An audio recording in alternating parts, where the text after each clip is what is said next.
Hi, y'all. I'm Shannon Mitchell, a Black millennial entrepreneur and Amazon bestselling publisher, author, and all-natural product manufacturer. I'm a champion for your natural self-care, sustainable business care, and overall intentional wellness. Hey, y'all. I'm Christine Gautreaux, a white social justice advocate, an international speaker, coach, published author, and dancing social worker who helps you upgrade yourself and community care. Together, we are a podcast rooted in the 8 dimensions of wellness and the co-founders of the Women Connected in Wisdom community. And we like to get together every week for intentional conversations between us and special guests about how to be wise in business, relationships, and wellness. Like, how do we do it all, right? How do we do it?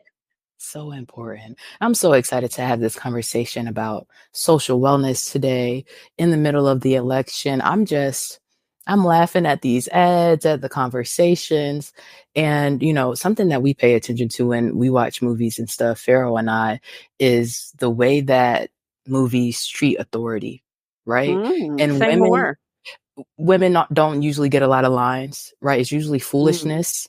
If you watch Batman and stuff, the cartoons, it's foolishness. Like, why does the mayor's daughter have to get shot in the stomach? She can get shot. Does it have to be in the stomach? Like, just the way that we see women portrayed. We talk about it for Black men. If they're in a position of authority, usually it's not for long. Usually they're diverting it to somebody else. So what I've been realizing with the election is that now all of a sudden, everything that was done in the last 4 years is Kamala's responsibility.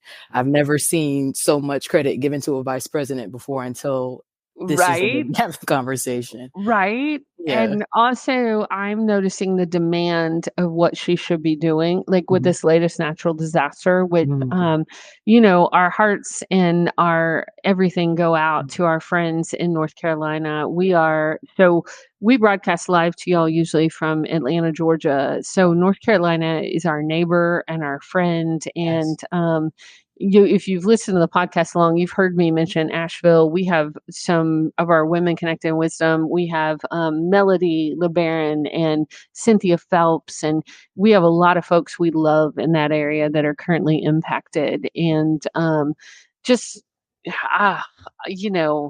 had a friend yesterday finally check in. Like I was holding for 4 days. Are they okay? Like Right. I didn't even realize how stressed out I was until I heard a text came from another friend because their texts weren't getting out because all the cell towers are down, right? So all of us had been trying to reach them. And finally one text came to one person with the thing that said, hey, please forward to everybody because I don't know what texts are coming. And all of us felt our shoulders go from like our up here to just down because it is. I don't know why I went off on that left turn. I don't know what we were talking We're right here. about, but I was thinking relevant. about connections and because of what they're asking of Kamala for federal aid and things like that and all the misinformation because they're saying, they haven't. Oh, yes, they have. Like FEMA is on the ground and giving things. And I think the delay in that area, especially from just witnessing it and having a lot of people there that I love, is that literally it was such a disaster that they could not get the news out about how big of a disaster it is because all of the cell towers were down, all the roads were down. You couldn't get in or out for 24 to 48 hours. And Georgia was hit, Florida was hit, South Carolina was hit, North Carolina was hit. But really, and I also just want to acknowledge if folks are listening, like paying attention to our bodies during this time, because I noticed this last week in my own body, like stored memories and trauma from Katrina and Rita and hurricanes I've been through or had loved ones go through. And I just think about this right now, like the times we live in. Yeah. It's even a double challenge to be well. Really? And and here, so we were watching the weather all week, right? Because we had the Sweet Auburn Fest. We're like, what's going to happen? People coming from around the country for this. And then we finished the storm, right? We finished the event and then there's a chemical fire. And I'm like, right? Yeah. Yeah, So the we all chemical got y'all in chlorines. Atlanta. If you aren't local to Atlanta, I don't know if it made national news with everything else going on, but we Right, had just come through. We dodged the tropical storm. It came through, but we did pretty well in the right. Atlanta area. Mhm. And then we have this chemical fire, which they're telling everybody to shelter in place. And then they're telling people, thousands of people, to evacuate. Yeah. And then like it's But a this was the thing, y'all, and this is why we do Women Connected in Wisdom, right? Because Mhm. it wasn't just everybody. It was one county. But as a notary, right, I know that there's 159 counties. So I said, if they're only telling one county, what about everybody else who's under the wind or the possible rain or if it Yep. moves, right? So even though I'm not in that county, I knew I was close. My other business Mhm. partner, his whole backyard was full of this smoke. And of course, being intentional about my physical wellness with the shea butter and everything else. I'm like, nope, I need water, Shea Low Glow. Everybody who bought Shea Low Glow, I'm posting on social media, cover your skin for your Mhm. immune system, right? It's imperative. And like you said, just checking in with where we are. Because Mhm. it's easy to get moved when you have really big things going on. But then where does that mean you live during that season? So super excited to talk about how to be intentional about our social wellness for ourselves, for the community, because we have people who Right. love us, who want to, check in. But what does that look like? How do we do that in Right. different seasons? Right. Absolutely. Well, how about I read the definition of what we're working with and playing with today, and then we'll get our guest up here. Let's do it. So, social wellness is what we're talking about today, y'all. And according to Women Connected in Wisdom in our definition, social wellness is about the ability to nurture ourselves, others, and our relationships with healthy boundaries. It includes balancing the other seven dimensions of wellness and actively participating as an interdependent being in the web of life. So important. I'm thinking Mhm. about the ability to nurture ourselves, right? I just saw this beautiful video of this woman who cooks, gives meals every day to the community, and she needed help financially. The person who was narrating this video asked her, right? We saw the video and she kind of hesitated when she said she was okay. And this person was like, I don't think she's okay.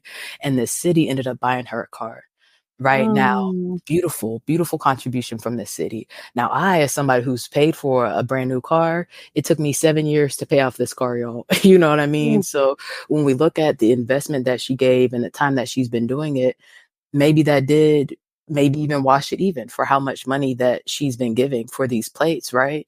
But I think about as women how much is asked of us and how we're conditioned to give and take care of our community.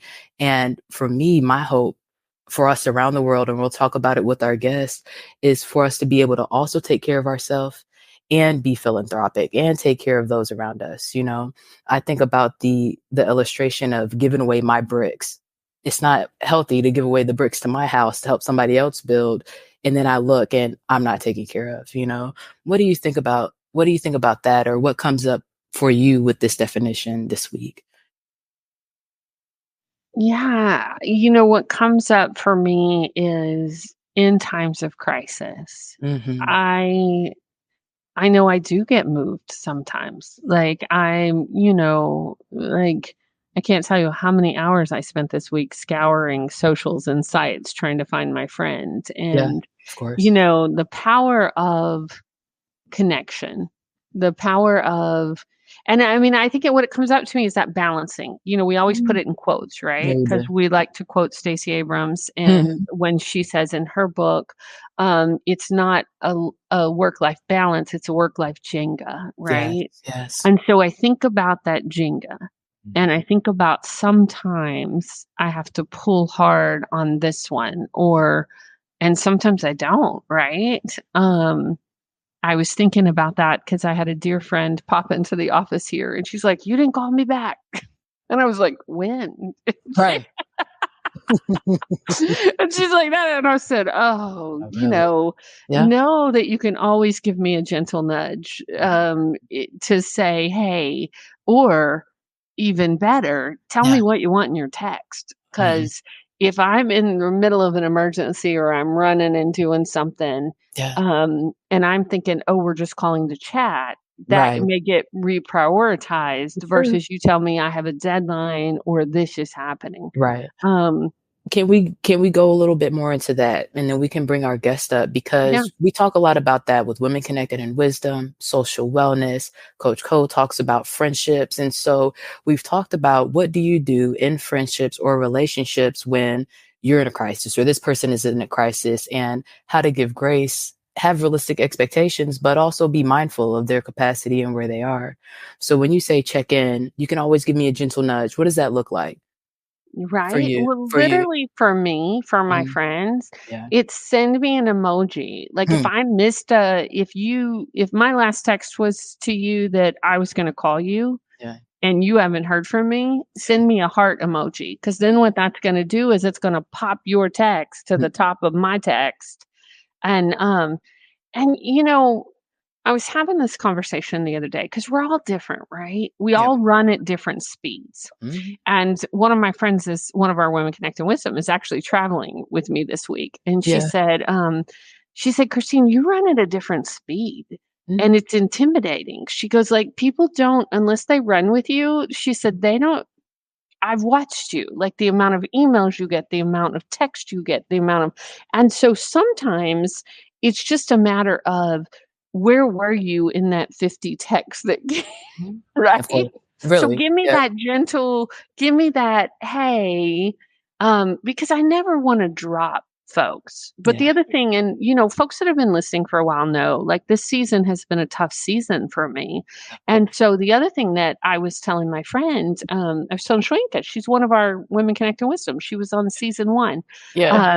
I was like, girl, like I'm still not functioning at 100%.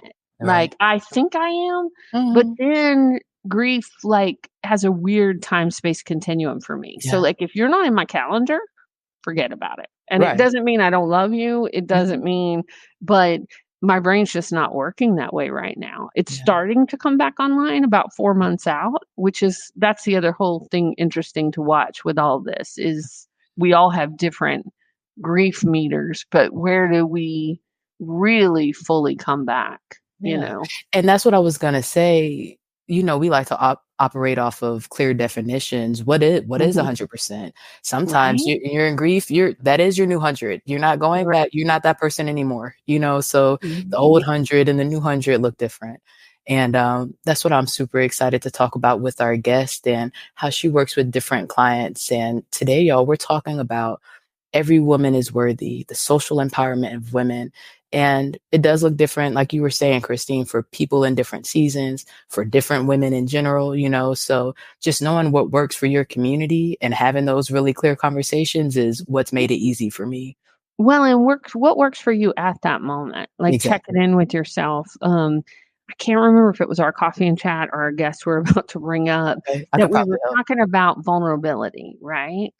So like, that's Shrink and I had we had a really heart to heart about it because usually I wouldn't tell her like, hey girl, I'm not functioning, but I'm like, you're my friend and you need to know, like, and it may look like in some ways that I'm on it. Right. I'm not back. And then there's this other part of me that's like, we're still over here. Right. Right. Absolutely. And I think that part of authenticity and also just, we have to pick and choose sometimes who we share that with or who we don't. But also just being real with ourselves, right? Because old me wouldn't have even admitted that. It is, but so I think that's part of my wellness journey is really acknowledging, okay, this is where I'm at and doing the very best I can. I'm super happy that you're there now. Yeah. And you can say that through this season and that it's not after this that you got there. Right. Yeah. I am really excited to talk to our guest today. You want to read her bio and bring her up here? Absolutely. Okay, y'all. So today we're talking to Maggie Winzeler. And Maggie Winzeler is a women's wellness advocate, coach, and business owner. She has been featured in Shape, NBC News, Thrive Global, and more. In March 2023, Maggie launched a social impact startup called Every Woman is Worthy to remind women of their value and give back to women in need Welcome to the stage, Maggie. Thank you, guys. Thank you so much. It's wonderful to be here. Yes, welcome, super excited. Maggie. Hello. Yeah, so we're talking about social wellness, Maggie. When you think about every woman is worthy, we can definitely talk, I think, more than this hour as Women Connected in Wisdom, right? But can you tell our listeners and viewers what comes to mind for you and what you're passionate about helping your clients with? Yeah, so Every Woman is Worthy is a social impact startup that focuses on celebrating women, declaring women's value, reminding them that they matter and that they don't have to be perfect, helping people to really align inherent worth with, because we all have inherent worth, but it doesn't always align with our feelings of self-worth. So we celebrate women and try to help with the different narratives that women are facing regarding unworthiness and unworthy narratives, because they're baked into society. They're baked into the way that we are raised and the things that are said to us. They're baked into overt violence and microaggressions alike. So the women in the community are really incredible. We are about a little over 38,000 strong in Instagram. It's really grown a ton in the last few months. I think people are really seeing hope in what we do and saying, you know what, maybe we can lean into something, lean into a message, lean into the deeper layers of who we are and what we deserve, and unite over that and come together to celebrate that and lean into the strength of what that has to offer, rather than giving up in despair or feeling that the fundamentalist movements that are setting off like wildfires, one followed by the next, and then the next and the next, all over the world, harming women's rights, stripping them of safety, increasing violence against women. We have examples in so many different countries and regions. You know, Afghanistan right now, Iran. Women are protesting in South Korea because they're sick of the violence. Women last spring were protesting in Australia. You've got serious situations happening everywhere from Gaza to Sudan to Haiti. It is prolific. It's gotten way worse since the pandemic. Mm-hmm. So our goal is to, on the social media aspect, is to keep things not too in depth, but kind of digestible information that maybe just is a quick, simple reminder. It might not look as in depth as some other accounts, but what it does is it gives people that little bit of validation that they need, because what we've seen is that so many different, like, more feminist platforms, I would say we are a more feminist platform advocating for women and their rights and celebrating them and wanting them to be safe and respected. But what we've seen is that it's really important to spread awareness about violence, but there's a lot of that happening right now. And sometimes people, kind of to your point, Christine, sometimes you're not operating at 100% because of grief. And social media keeps going. The news keeps going. And sometimes it is okay to set a boundary about what type of content you have the capacity to consume at that moment, because all of this content out there is very, traumatizing, re-traumatizing. When you see something that you relate to, or it throws you off guard. So Every Woman is Worthy seeks to be a bit of a safe haven where we are hyper aware, more than most people, about the aggressions and the harms against women. And we do talk about them, but we try not to make it the main thing, because we have polled people and we have interviewed women, and they're maybe a third feels empowered about doing something from awareness and seeing data about, the violence against women and seeing specific examples. But the other 2/3 that we've polled feel helpless. They feel like the world's, falling on fire. Like there's nothing they can do. And these situations are real and they're happening to women socially, collectively, as a whole. But we're 50% of the world's population, folks, and we absolutely can recognize how on a collective level, our health is connected, our wellness is connected, our rights are connected. And so really taking care of ourselves first, and then also recognizing how in doing that, we are in fact advocating for other women, even women overseas, and helping people kind of draw the line between those dots and have that aha moment sort of internally, to realize that they deserve better, realize how they deserve to be treated based on having inherent worth and aligning their feelings and their values and how they move about relationships and communities, getting those things into alignment, and then that being sort of an impetus for change. Beautiful. I love that, Maggie. We have listeners from all over the world. We have listeners from South Korea. We have, so I'm so glad that you're talking about this, and that people can get connected and not feel alone. Like, right now in the United States with the election coming up, the misogyny is at its height right now. Oh yeah. And it can be almost everybody I've talked to really recently is having a very physical body response of anxiety and dread. Right? Yes. And so being connected to resources, being connected to content that helps us to manage that. And I mean, even you just saying, hey, y'all, we're 50% of the population. When you think about what that means, because we're more than 50%, aren't we? Are we 52, or do you know where we are on that right now? I don't know the exact specifics. I don't think it's 52, but I could be wrong. Okay. We'll have to look Maybe that up. 51.4 is coming to mind. It might be. Right. No, fact check me. Right. We love specific numbers. I don't know. It's okay. We don't have moderators today fact checking. We're gonna. Speaking of the debate last night, we don't have the fact checkers helping us tonight. Right. And I hear you, Maggie, and we talk about it here too, right? With Christine being a social justice advocate and all of her work. With me, again, we talked about it a little bit at the beginning, being a Black woman and the way I see things through a lens of psychology with my background and my degree.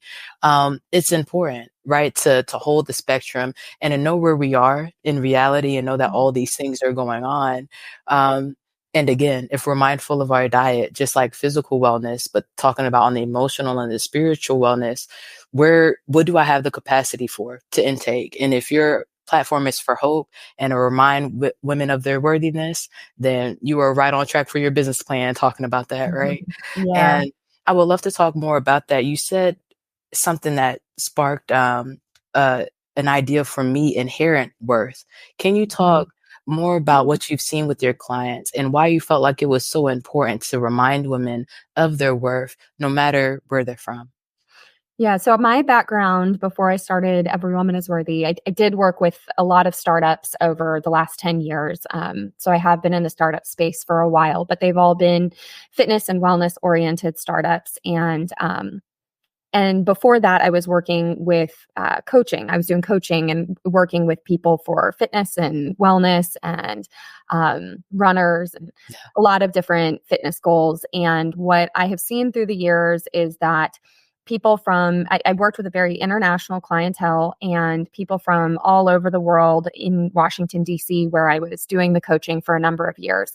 They all were struggling with some layer of self-worth underneath of their exterior, fitness goals. And for me as a coach, sure, somebody wants 6-pack abs, go for it, but like for me as a coach, like my prerogative is helping somebody feel pain-free, healthy, internally well, and really deconstructing where those goals are coming from. Is your goal coming from something based on society's expectations and pressures, or is it coming from somewhere intrinsic to you?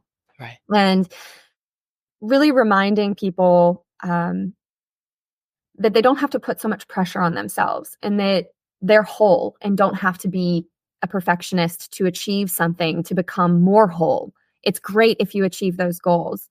Sure, I want to help you get, to the Boston Marathon, or I want to help you get ready for your wedding and feel your best. That's wonderful. There's nothing wrong with those goals, but you're already whole. And sometimes, a lot of the times, frankly, even with the best coaches, people don't reach their fitness goals. Very few people reach their fitness goals because life gets in the way. They lose motivation. It's harder to stick to. They get sick, work obligations, kids, you name it. And it's very hard for a lot of people to reach what they initially set out to. So I was managing a lot of emotions, for helping people manage their emotions and expectations around what success looks like, and making sure that you always come back to your inherent worth, who you are internally, and sort of that soul level truth that you don't have to do anything or prove anything or be anything to still matter and still be valid and to still to be worthy. Right. To be worthy and enough. I love that's that, how it Maggie. all started. When you talk about that, it makes me think when you say very few people reach their fitness goals, it's been years since I've been competing in triathlons, but there was a period in my life where I was doing triathlons, and I was doing sprint triathlons, and then I was doing Olympic triathlons, and somebody says, okay, are you going to go? And I was like, yeah, no, I'm working. I'm a mom of two. And I totally, not to diss like Ironmen and Iron Women and things like that, but the level of what you have to put into that can be unrealistic when you are caring for other people in your life. Oh, 100%. I'm not in the shape right now with 3 young kids and a startup business that I used right? And that's okay. And I take the pressure off of myself, and I'm okay with it. I'm still healthy, and there's many other seasons in life, which is an important thing to remember too. Right? You can also sit with yourself and just say, not in this season, not right now. Can still take care of I'm going to circle back Mm-hmm. around to that. One of my goals is to circle back around as an octogenarian, because I had friends that did the Senior Olympics, and because they outlived everybody else, they were like, I was like, well, that's a worthy goal. Like, I believe in you, Christine. You can do it. I'll circle back around. Like, even if you do it sooner rather than later, I think you'll still blow it out the water. Yeah.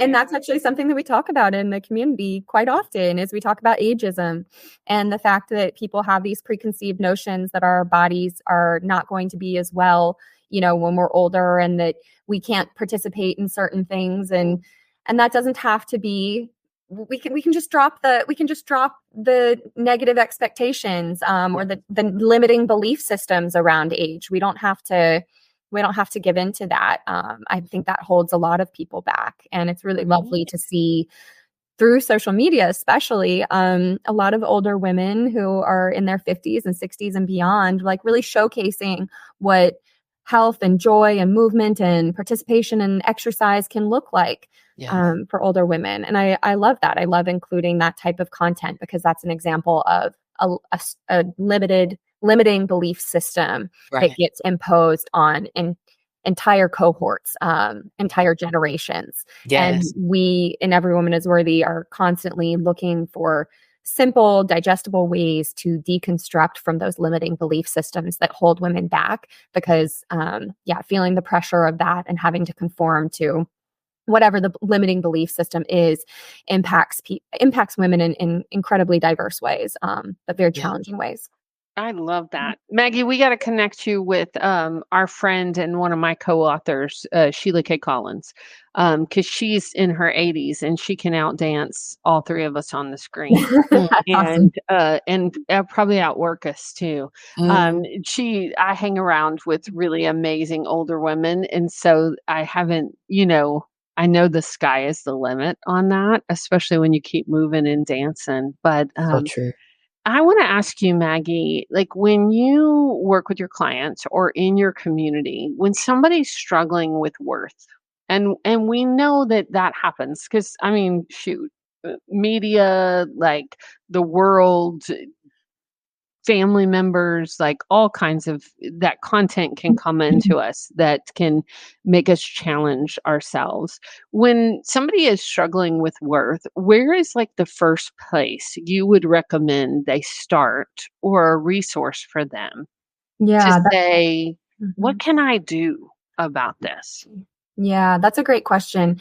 And I'm going to stand up for 1 second because my dog is threatening to interrupt us by scratching at the door. So I'm going to leave my husband's gamer chair, which you'll see here. I love it. I love it.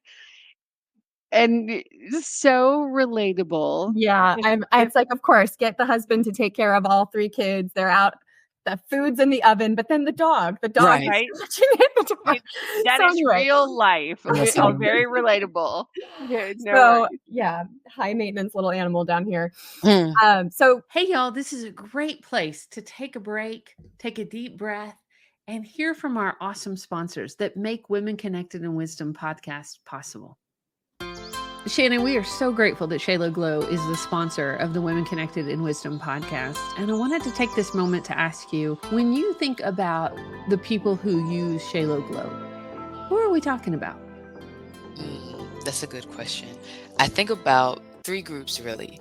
One, the group that's removing hair, right? So whether you're using laser hair removal, waxing, shaving, you got to make sure that you're putting back what you're taking out. The second group, I think about those with dry skin and the problems that might cause, right? The scars, itching, burning, whatever the situation is, you definitely need all 3 steps, right? The exfoliation, making sure you're taking the dead skin cells off. The oil, putting in the moisture, and then the shea butter with the aloe, sealing it, helping you heal. Those things help both groups, right? And third, for the third group is those with chronic illness. You know, the story is personally from cancer and different diseases that our population is dealing with on a daily basis throughout families as individuals. So I'm thinking about my mom and my grandmother and those around me with the same generational ties, right? And what positive, healthy habits we can start to make sure that we're maintaining our wellness, especially because the skin is like the cape, the exterior, the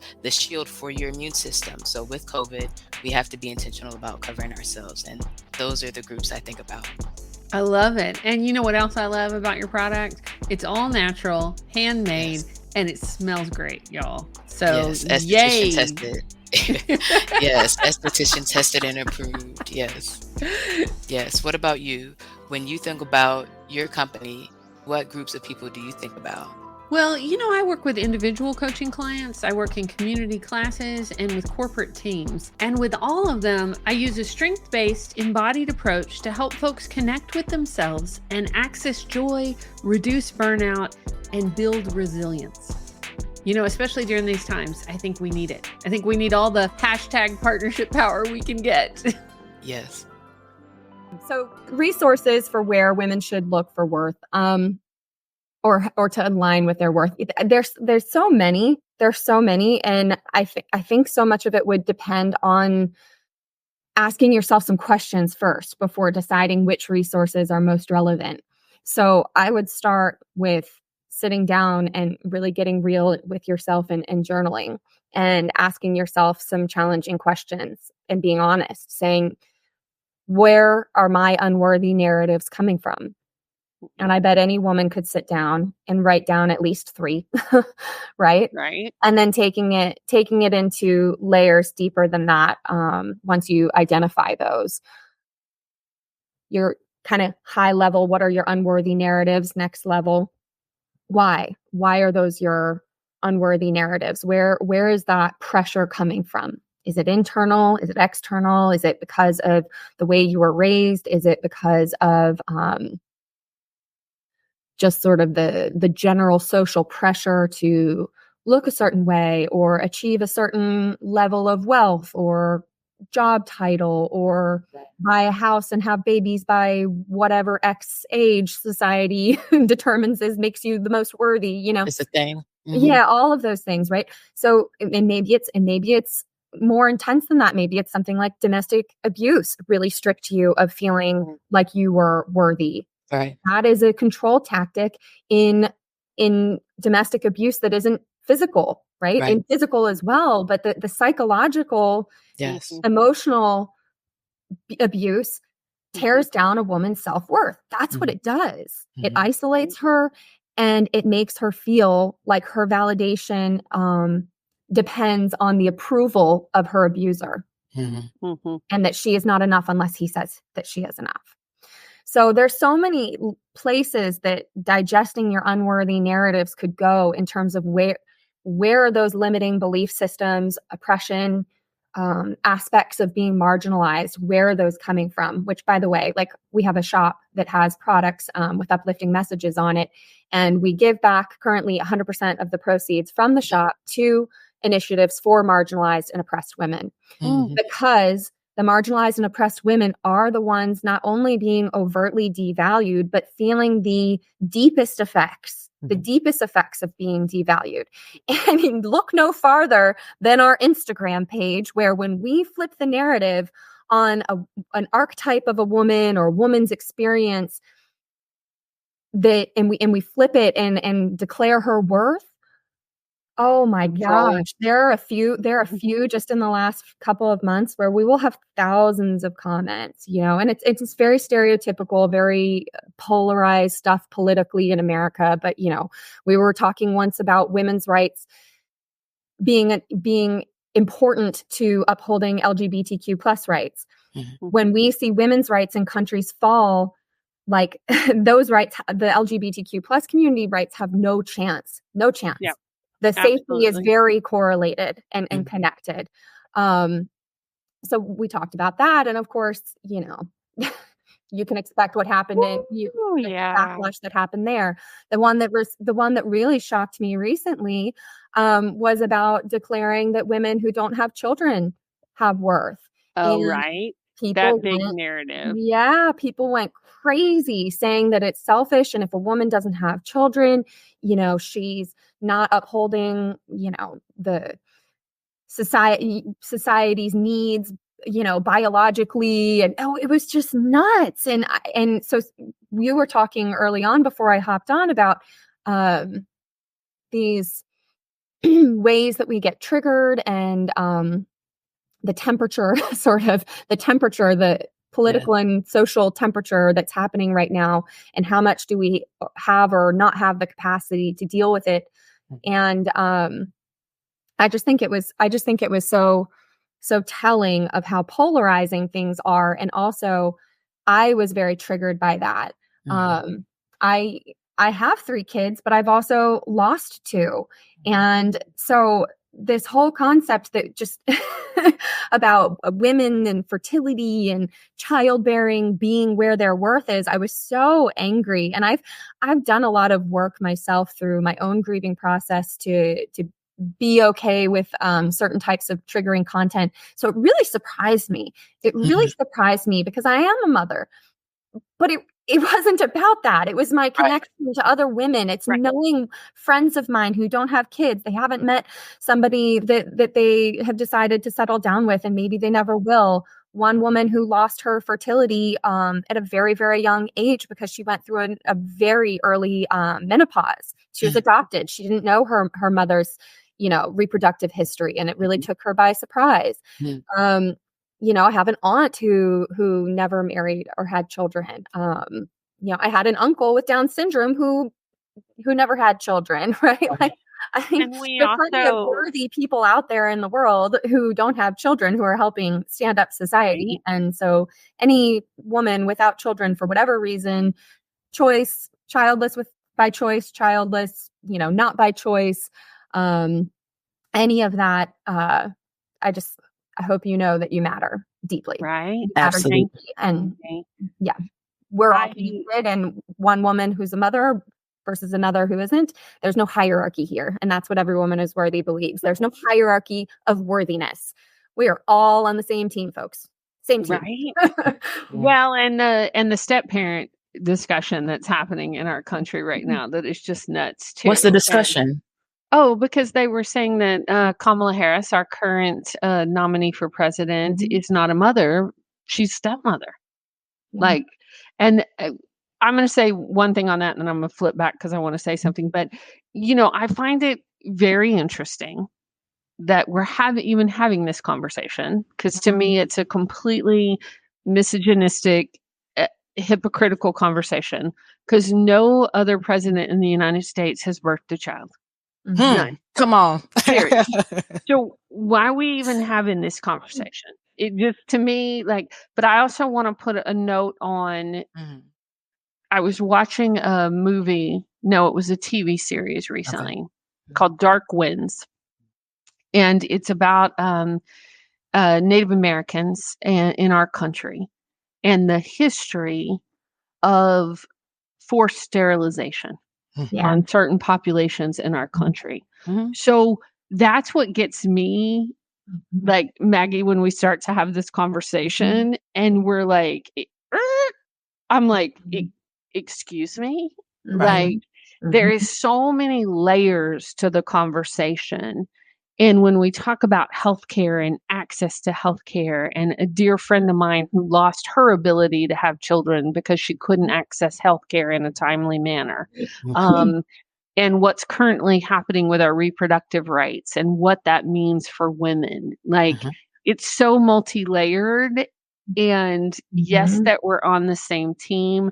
Yes. And I wish women would, we could realize, like, y'all, we need to be paying attention right now, because this is serious.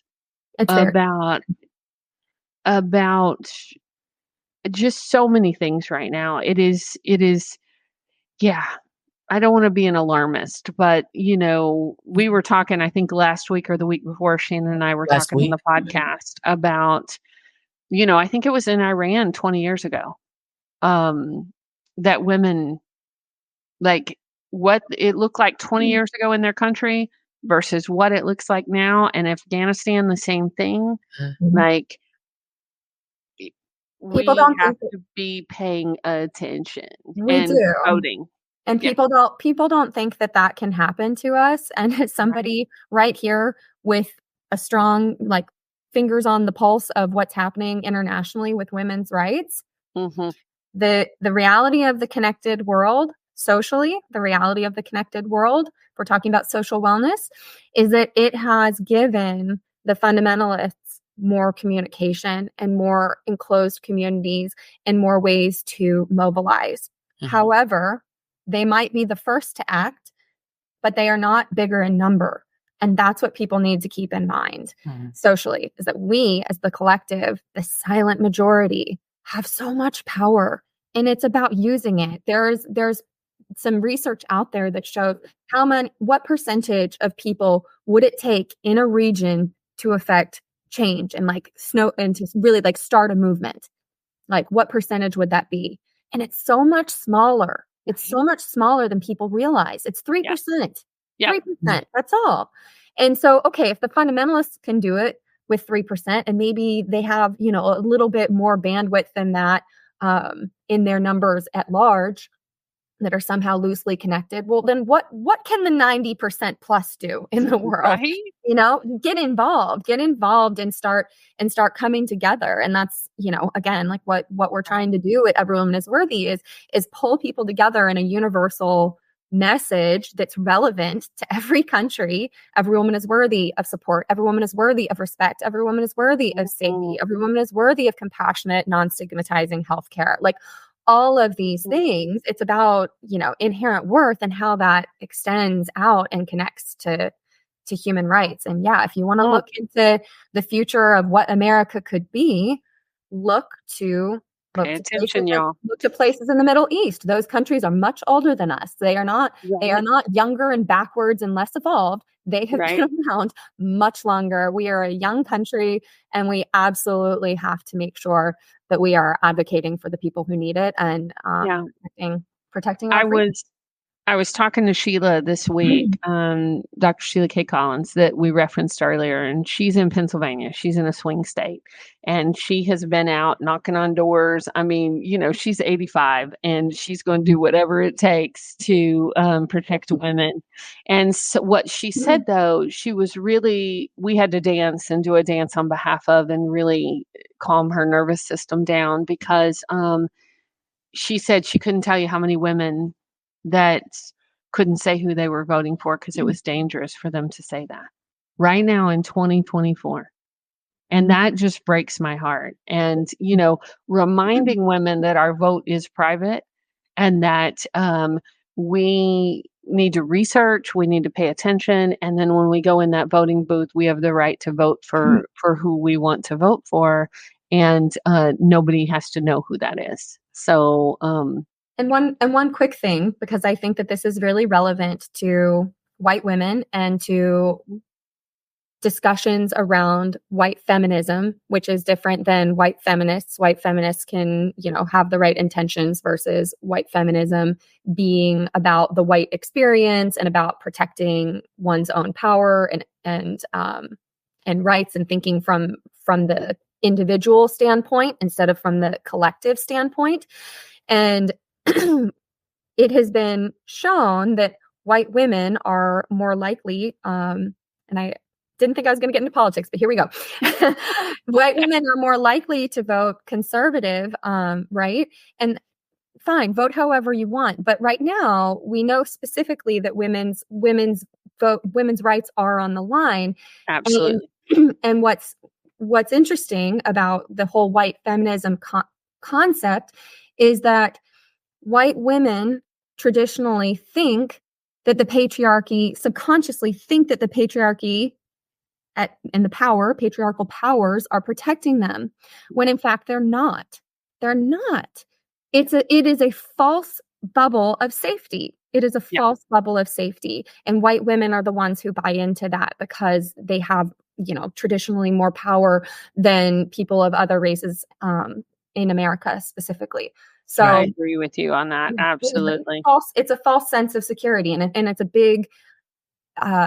big criticism of white women. And I say this as white woman myself, and I see it with women around me. Right. Is a criticism of white women that sort of believing that the system benefits you causes this good girl behavior, this good girl appeasing behavior. I have to fit into this nice girl, appease everybody around me, do good. And that's what makes a lot of white women hang their worthiness on being good, right? And what means being good? And what does that look like? And how does society expect me to be that? And ultimately, that's a really shallow, fragile place for self-worth to be put on. That's like putting it on sand, right? And so ultimately, operating really from a place of insecurity causes white women to be a lot more catty and competitive, and the frenemies thing and scarcity mindsets, and we don't need that, guys. No, we don't need that. No, we don't. Nobody needs that. Not for their own health, and not for the collective health of all diverse women. So. Well, thank you for saying that, Maggie, and thank you for saying it so clearly. We often talk here about collaboration over competition. And what we've got to realize in this election specifically, y'all, is how this impacts our health as women. Every layer, we've talked about it on the show before, but folks need to go read Project 2025, and we can put a link to it in our show notes about what they're proposing to take away, and what they are proposing, and they wrote that to put into effect. And so, and I think people think, oh, that's not true, or that's not, we talked about it a couple of months ago on the podcast. Cause at first when I heard about it, I was like, what? Like, what is happening? And then I went and I was watching the authors testify in Congress about it. And they're like, yeah, we wrote it, and this is what we mean. And this is what they believe. And so I think, to your point, Maggie, about that they think it's white women especially think that they're protected by conservatives. Can we go into it a little bit more though? Because when I was studying this in undergrad, right, talking about psychology, this is what comes up for me about it. Back in the day, right, when men's salary was set at a certain point because he's supposed to take care of the household, right? Even though as an individual, this might not help this woman. As a household, now as somebody who's not working outside of the house, it does make sense at a certain standpoint to go with what works better for him. If you have a white husband, and then you can benefit, and you are going to benefit, right? But I feel like it's a Venn diagram of how it overlaps. And like you're saying, Maggie, when you find yourself and you're the one in the hospital room and they're not listening to you because they think women speak nonsense and they're conditioned to hear womp, womp, womp, womp, womp. And people make all these jokes about it. And then you're on the table. What do? You realize how important it is to vote with your interests in mind while still remembering the environment that you live in. That's what I think about. Do you think that that's part of it? Or do you think that they see the difference and they're still voting in a way that supports the community and not necessarily themselves? Yeah, I think I don't know. It's really nuanced and complicated, because it's interesting. There are people in our Every Woman is Worthy community who are on both sides of the political aisle. And I I think that most of the women who are more conservative do tend to be white, but they also are like strongly for women's rights. So I can't typecast and say they're going to do one thing or another, because they do, it's like they do care about women's rights. Yeah. Just like the liberal women in our community. So I think it all really comes down to like a personal thing with where people are seeing. I feel like most people tend to vote with one or two issues in mind as like what sways them, right? And I think those of us who care so deeply at this moment about women's rights and who get the bigger picture and who are willing to be vulnerable and recognize that this impacts all women, all birthing people, period. All people with a uterus or not a uterus who have female hormones, period, right? Like it impacts all of us and our healthcare. And things that women could never fathom. Those who think that they are unaffected could never fathom, because hello, I was one of them. I told you all, like, I never expected I'm a healthy person. I worked in fitness, studied kinesiology. I never expected to have a complicated pregnancy. I'd seen friends go through them, but I thought that would never be me. How could it, right? You don't. Just like I was hit by a car when I was in my 20s. You never think that the unexpected can happen to you, and then it does, and it changes things. Yeah. And for me, going through all of those,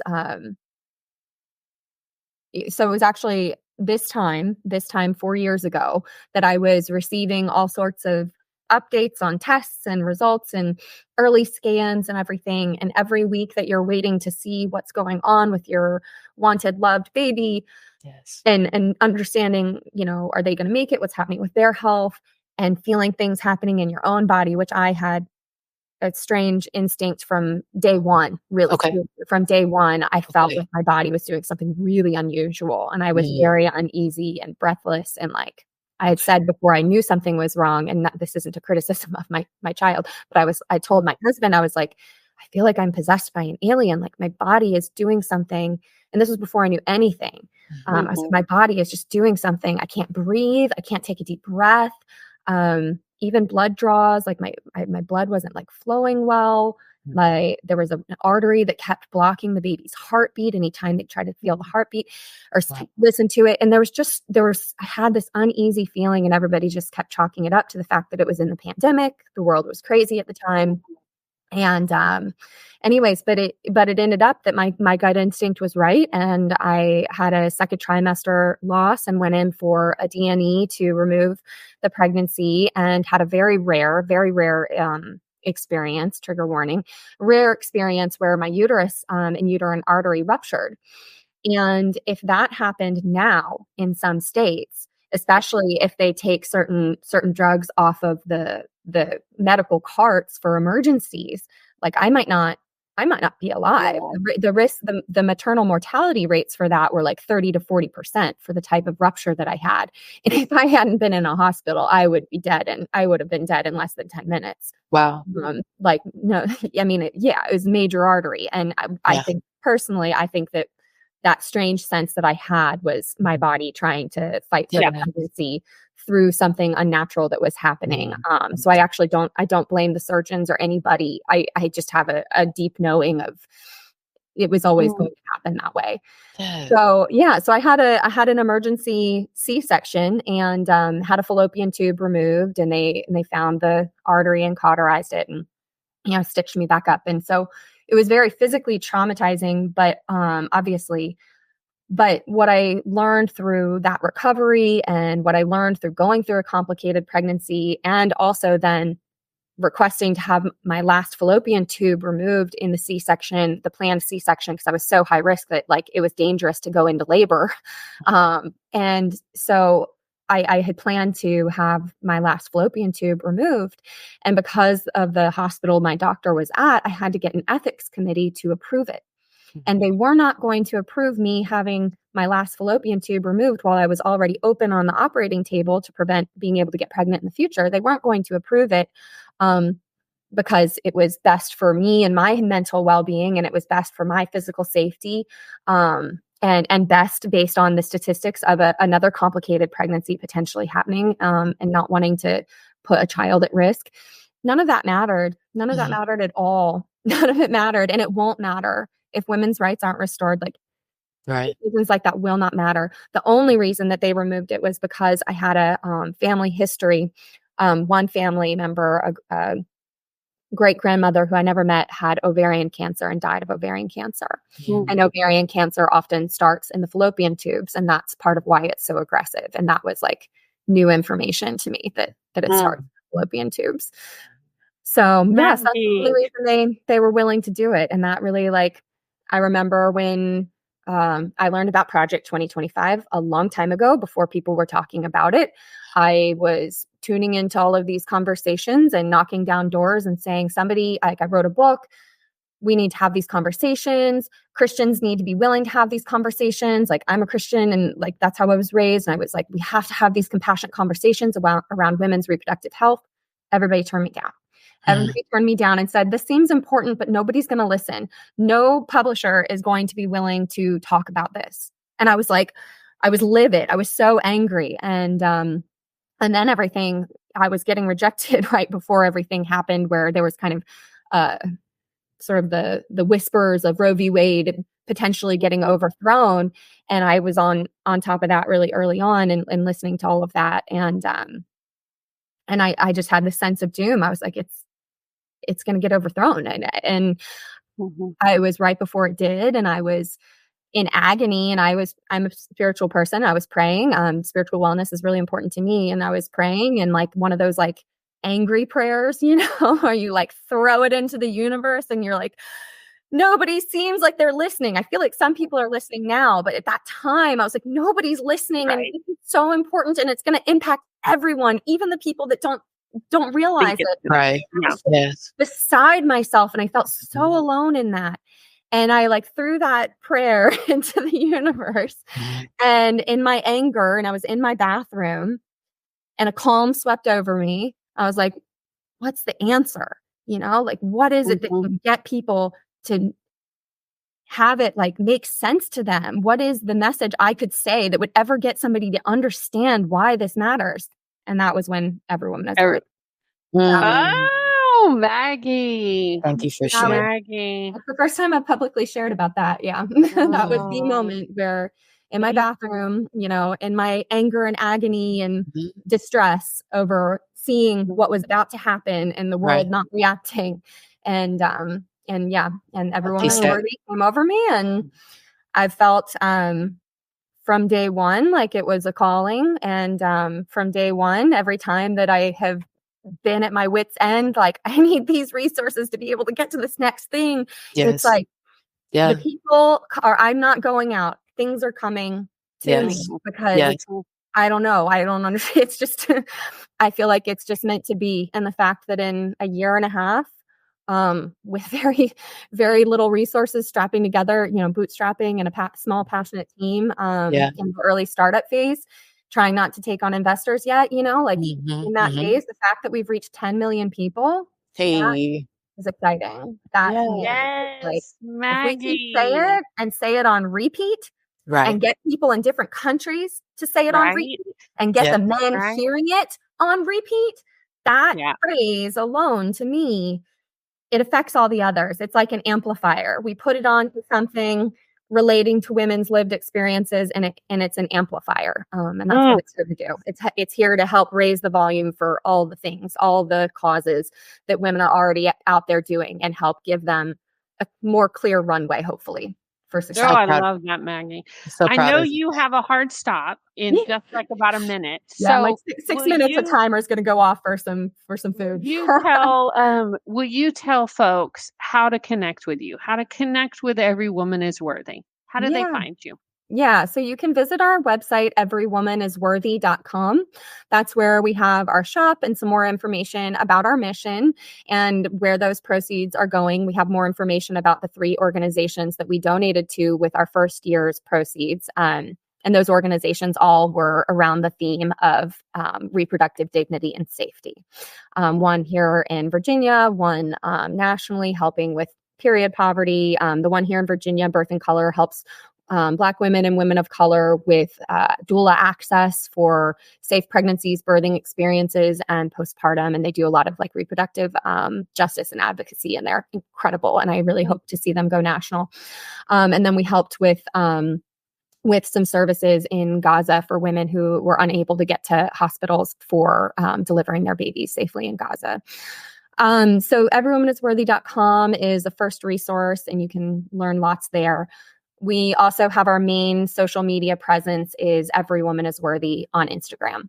And that's where the majority of our community is. And I tell you, like, it's incredible seeing the people who come to us and seeing that it really is reaching people from diverse walks of life. And that's the goal, because social media is oftentimes very focused on just one community or one lived experience, right?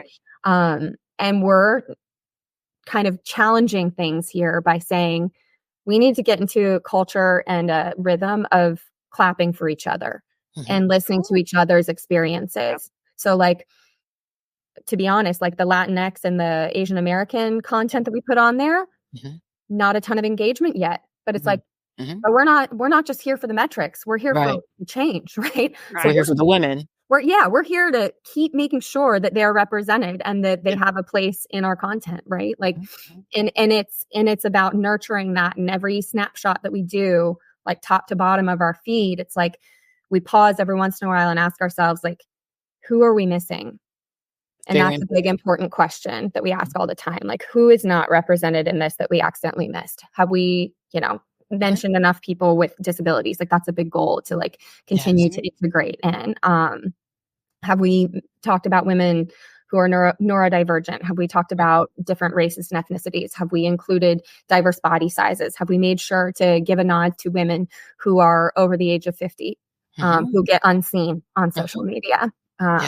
So it's a big marketing risk, right? It's like breaking every rule of marketing, because you're supposed to pick a niche and stick with it. And I'm like, well, that's not us. Right. I see you. Yeah. And I know we see you, Maggie. We see you, and we appreciate you. And you were going to say something, Shannon, before we go? Yes. And again, Maggie, at any time you need to jump off, cut the answer short, let us know. But you shared really big stories, right? And with October 15th coming up, and what did we say? The Pregnancy Loss Awareness Day, right?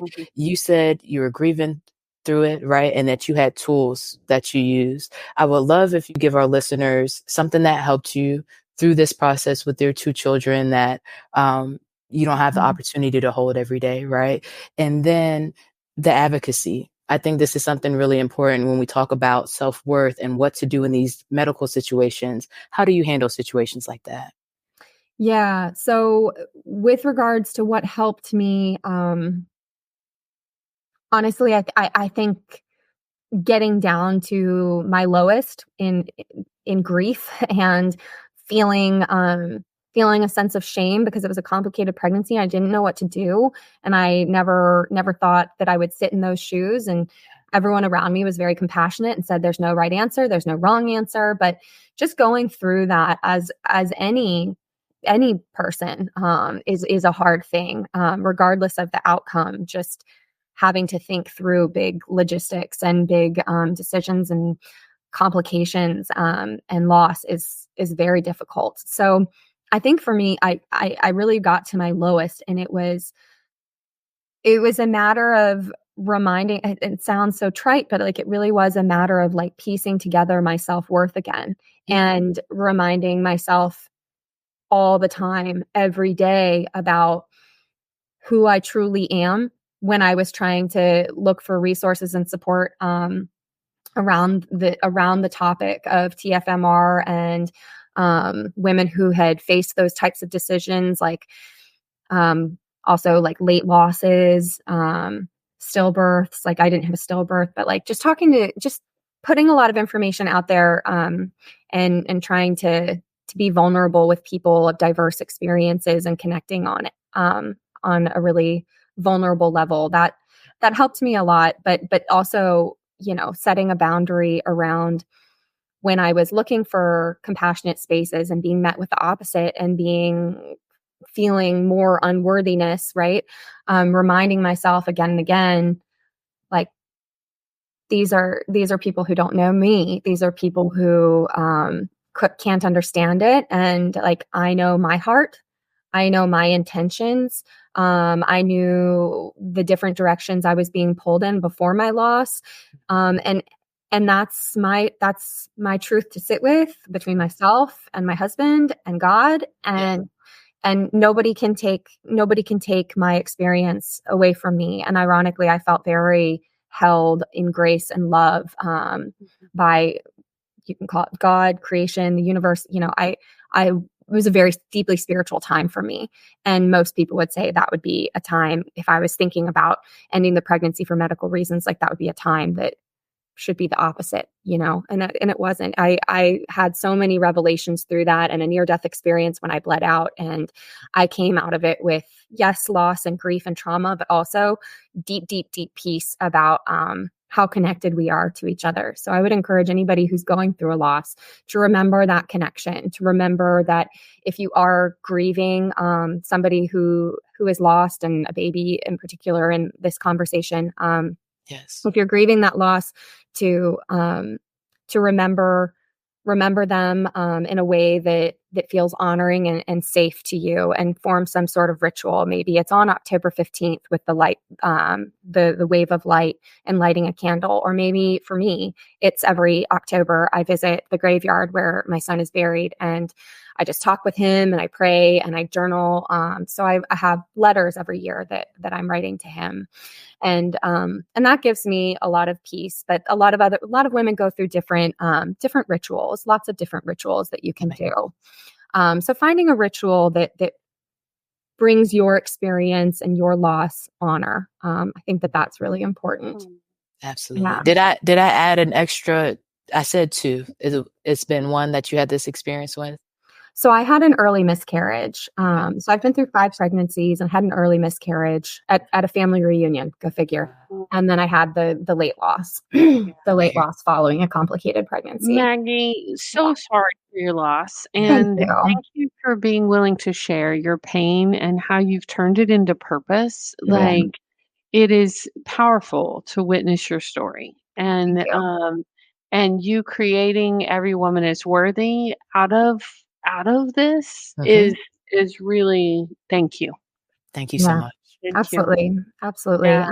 And I hope too that anybody listening remembers that, this isn't coming from me. This is a universal message. It's a universal truth, and it's your birthright. So this isn't my truth to share. It's your truth to own, honestly. Love it. So we'll start with you. We usually wrap every episode with what we're doing this week. When you think about social wellness, what are you doing for yourself as your wisdom in action? Yeah. So I'm going to have to run in 2 seconds to make sure my house doesn't burn down from food in. But say the question last time, and I'll have to roll off after this. You bet. Yes. What's your wisdom in action for social wellness this week? Okay, this is actually a good one. So I'll try to be very brief.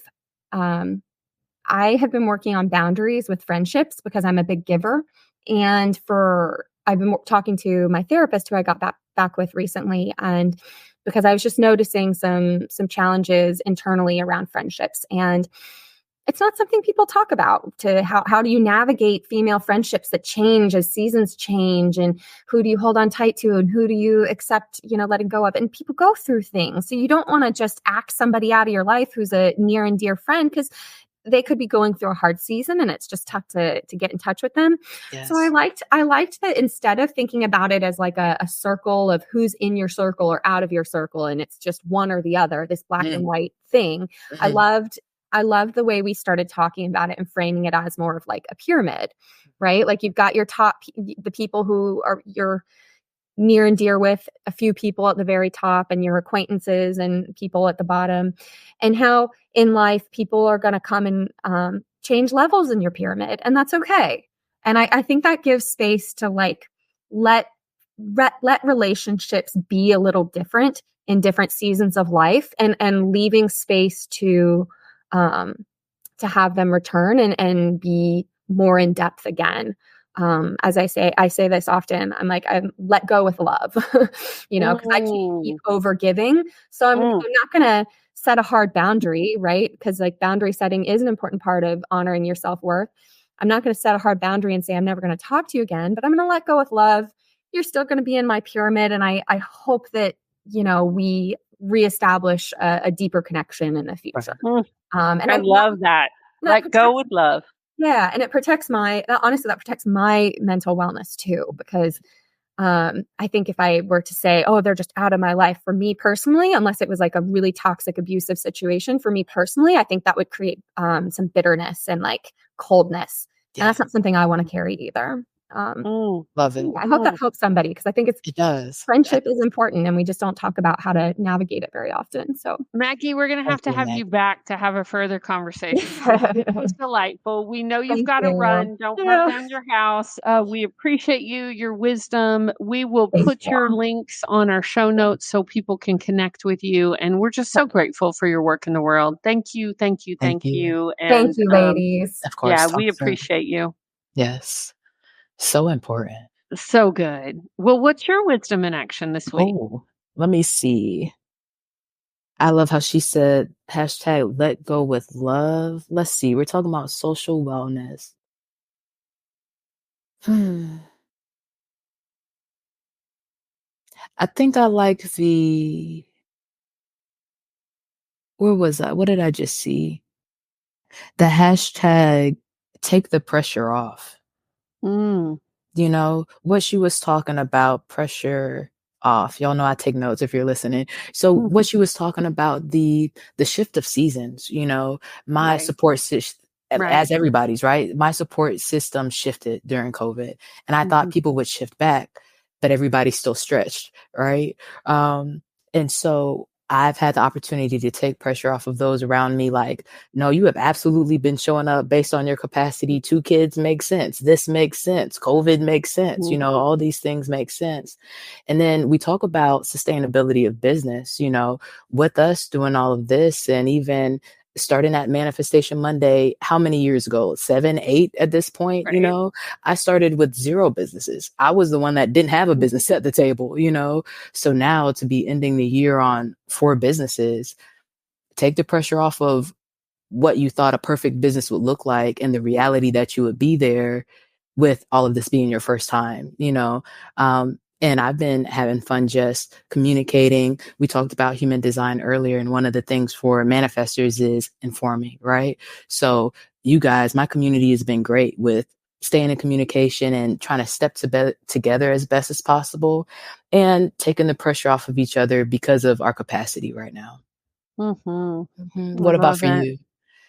My wisdom in action this week around social wellness is probably just hashtag connect. I'm out here in Oakland and I'm wanting to connect with my local inner players. I'm at Inner Place. I've gotten to see a couple of folks that I usually only get to see online. So mine this week is about connecting and interplaying together. So I think that's, I love that. Well, friend, we are over. We are. So, what else do you want to give a shout out? Right. I want to wrap it up with the message to the listeners, and a message to the viewers, because this is one of my things that I'm super excited about, Women Connected in Wisdom, when she was talking about the helplessness and how women from around the world, no matter their age, no matter their culture, sometimes struggle with their worth. It reminds me of how we talk to the authors, and no matter which generation, which decade it is, you know, the women are like, well, how does my story fit? And for me, it reminds me of middle school. And they would give out these questionnaires at the beginning of the semester, right? The beginning of the year. And they would say, do you feel like you can have a positive impact on the world? And I said, well, yes, I as an individual can, right? But I feel like I would do more with more people. And so now for us to have 2 books, 173 episodes, connecting women around the world, this is what I was talking about, you know? And that's what gives me hope with what Maggie is doing, that she as a person had these experiences, her and her husband and her family had these experiences, and she's taken the opportunity to connect women around the world to resources that'll help them in those areas. And that's how we do it, you know? And I want to let everybody who's listening or watching know that you are automatically priceless, right? We talked about reproductive rights and worth. And what frustrates me about women is that our worth is always based on what we do for somebody else. Even our bodies is only if somebody else touches it, if it's for somebody else. And that's the story I would love to organize for us, you know, so that we can come from a place of wholeness. We can come from a place of being well and just going on our journey at the pace that our life is supposed to go on. We talked about you going at a fast pace. Other people are going to go at a different pace. And it's not that they should always match. It's that both and all of them are needed. So please know that you're needed. You are worthy. And I hope that you found this encouraging, and that you can get connected to Maggie if you need her. You get connected to our Women Connected in Wisdom if you need us, if you need them, and know that you have the resources and support as best as possible in any season that you find yourself in. Absolutely. Yeah. We got to wrap. Let's do it. Let's do it. Anything else that you wanted to say before we get out of here? No, I got to go. I think my Instacart guy's trying to get me right now. Okay, guys. Yeah. Thank you so much for being here, y'all. We'll be back live at 5 next week. In the meantime, don't forget, be well, be wise, and be whole. Peace.